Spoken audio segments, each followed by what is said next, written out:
Chapter 7. Jean-Claude led us through the curtains at the back of the stage. Another vampire stripper was waiting to go on. He was dressed like a gladiator, complete with metal breastplate and short sword. "Talk about an act that's hard to follow. Shit!" He jerked the curtain open and stalked through. Catherine came through, her face so pale the freckles stood out like brown ink spots. I wondered if I looked as pale. Nah, I didn't have the skin tone for it. "My God, are you all right?" she asked. I stepped carefully over a line of cables that snaked across the backstage floor and leaned against the wall. I began to relearn how to breathe. "I'm fine," I lied.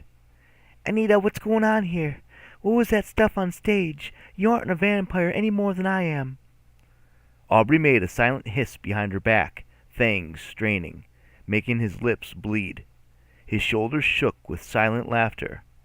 Catherine gripped my arm. "Anita!" I hugged her, and she hugged me back. I would not let her die like this. I would not let it happen. She pulled away from me and stared into my face. "Talk to me." "Shall we talk in my office?" Jean-Claude asked. "Catherine doesn't need to come." Aubrey strolled closer. He seemed to glimmer in the twilight dark like a jewel. "I think she should come. It does concern her intimately." He licked his bloody lips, tongue pink and quick as a cat's. "No, I want her out of this. Any way I can get her out of it." "Out of what? What are you talking about?" Jean-Claude asked. "Is she likely to go to the police?" "Go to the police about what?" Catherine asked, her voice getting louder with each question. "If she did?" "She would die," Jean-Claude said. "Wait just a minute," Catherine said. "Are you threatening me?" Catherine's face was gaining a lot of color. Anger did that to her.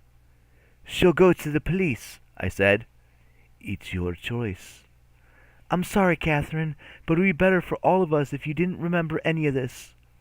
"That's it! We're leaving now!" She grabbed my hand, and I didn't stop her. Aubrey moved up behind her. "Look at me, Catherine." She stiffened. Her fingers dug into my hand. Incredible tension vibrated down her muscles. She was fighting it. God help her. But she didn't have any magic or crucifixes. Strength of will was not enough, not against something like Aubrey. Her hand fell away from my arm, fingers going limp all at once. Breath came out of her in a long, shuddering sigh. She stared at something just like a little over my head, something I couldn't see.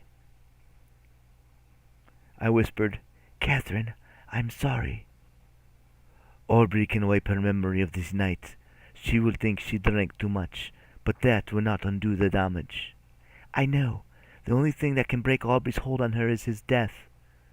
"She'll be dust in the grave before that happens." I stared at him, the blood stain on his shirt. I smiled a very careful smile. "This little wound was luck and nothing more.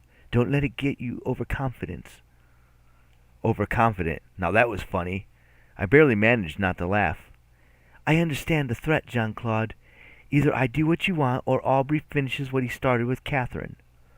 "You have grasped the situation, ma petite." "Stop calling me that. What is it exactly you want from me?"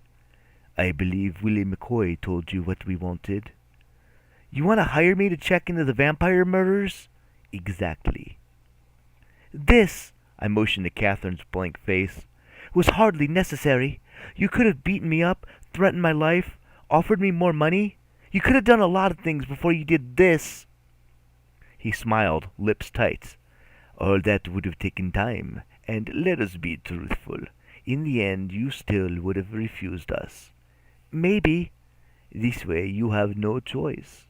He had a point. "Okay, I'm on the case. Satisfied?" "Very," Jean-Claude said, his voice very soft. "What of your friend?" "I want her to go home in a cab, and I want some guarantees that old Longfang isn't going to kill her anyway." Aubrey laughed, a rich sound that ended in hysterical hissing. He was bent over, shaking with laughter. "Longfang! I like that."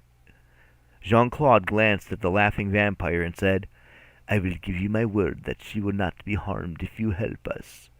"No offense.